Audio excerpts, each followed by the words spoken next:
It was a long time since we visited the historical city of Kilkenny in the southern region of Ireland. By train, Kilkenny is only an hour and a half away from Dublin, and it is a pleasant train journey, especially if you go on a sunny day, as we did.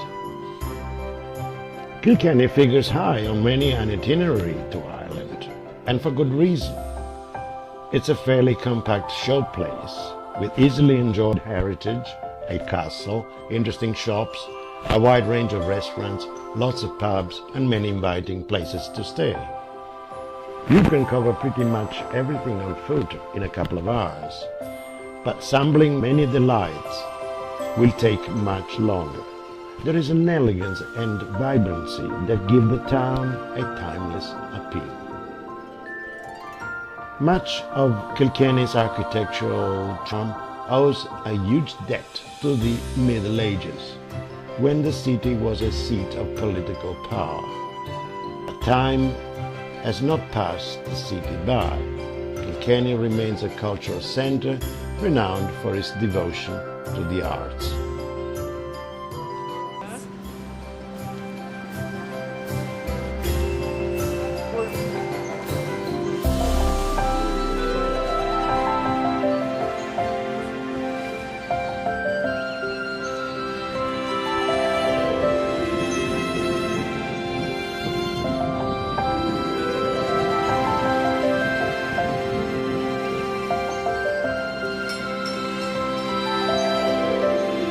Arriving in Kilkenny, this bustling town in the south of Ireland, the first stop must be the castle.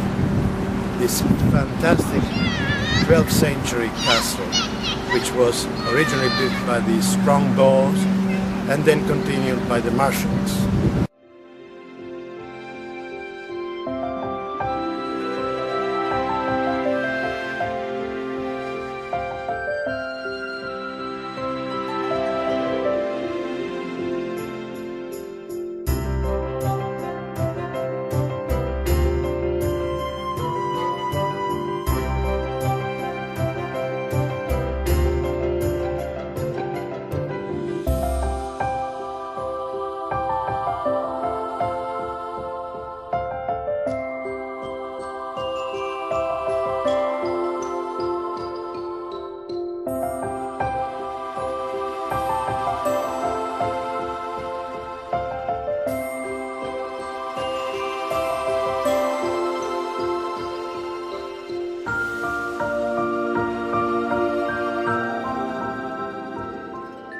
Just opposite the castle, there is a design centre, the design centre in Ireland, which is called the Kilkenny Design Centre, with a lot of exhibitions.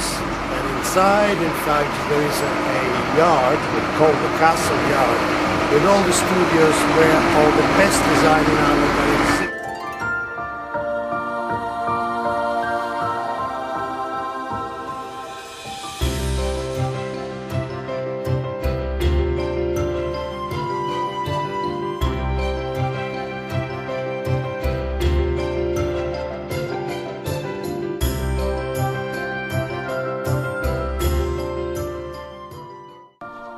After visiting the famous Kilkenny Castle, we wound our way towards St. Canice's Cathedral.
We're standing outside St. Canice's Cathedral, which is the second oldest cathedral in Ireland. It belongs to the Church of Ireland. It is a 13th century cathedral devoted to the patron saint of Kilkenny, St. Canice. And it is built on an old 6th century site of Christian worship.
There are many pubs and eating houses here in Kilkenny, but this particular pub, the Keitler's Inn, has a special, interesting story.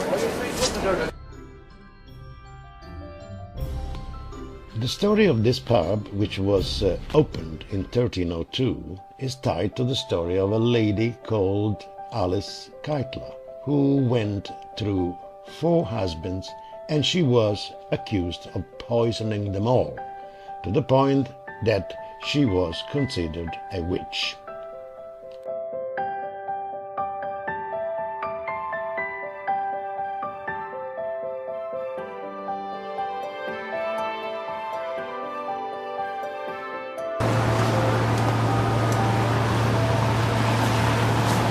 At the end of our short visit to Kilkenny, we thought we end the day, as the Romans said, in dulcis in fundo. We are here at one of the most celebrated Italian restaurants in the whole of Ireland, especially in Kilkenny, where he has been the emperor of restaurants for a long time, over 20 years at least. And we go and meet Antonio Cavaliere, who is a brilliant chef, with his wife, who have been running this restaurant ever since.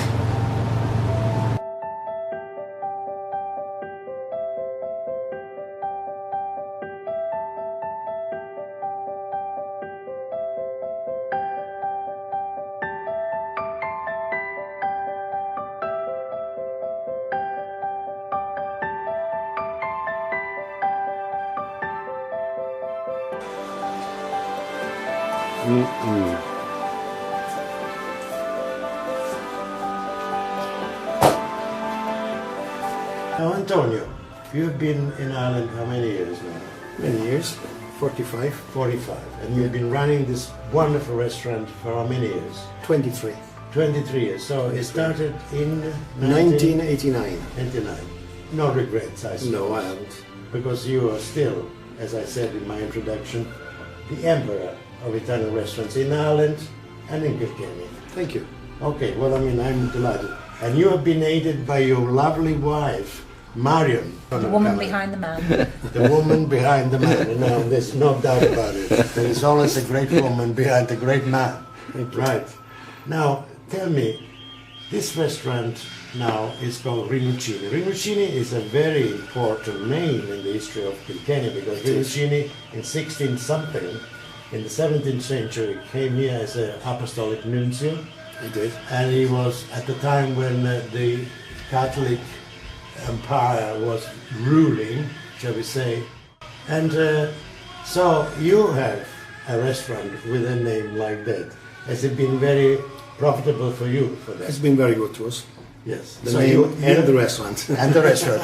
So you have had a lot of prelates and bishop, all the hierarchy coming here. Regularly. Regularly, yes, very good. The last papal nuncio to Ireland had his final going away dinner here in Rinuccini's. All the cardinals and bishops from all over Ireland booked out the restaurant. Well, I mean, it's very logical, isn't it? And that's where that was the last. That was the last papal nuncio. The last to leave. Yeah, 2 or 3 years ago. Went away and it was replaced with somebody else. Yes, your cuisine, of course, is excellent. It's always been excellent. You still have quite a number of patrons here who come all the time. Are they local people come from outside all the time? We have a lot of locals, but we have people from all over Ireland. From all around. And abroad as well. Yes, of course. But tell me something. You import everything from Italy. You are a genuine restaurateur, Italian restaurateur, one of those ones who are considered as the real ambassadors for Italy in this country. I am indeed. Anything that we need to import from Italy, we import ourselves. We don't go through any agency. We pick our own products before we get exported. Well, the Italian minister for The Italians. Tremaglia He invited Antonio to Rome 3 or 4 years ago and bestowed an honour on him as an ambassador for Italian food and culture in Ireland, representing the very best of what Italian chefs abroad do. He invited 100 chefs from around the world, one from Ireland, which was Antonio, and then bestowed an honour on him for his contribution to Italian cuisine. Well done, well done. Well, I wish you the best of luck. Thank you. You compliment this lovely city or town, as they call it. They call it city or town? City. Most historical city.